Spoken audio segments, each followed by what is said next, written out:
Duracell, 1,500, 3 rechargeable work lights, $25 at our Costco here in Anchorage, Alaska.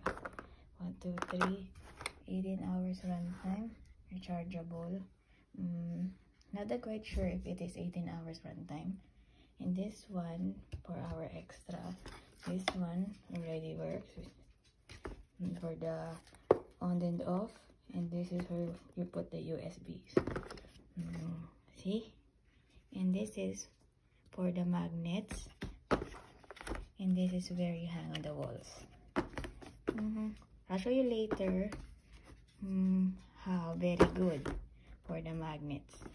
And now I'll show you how many the lights. Okay, let's go. Lights.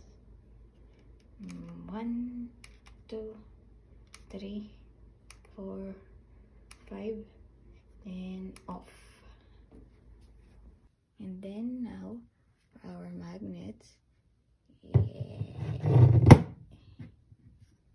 And try pulling it out. So tight.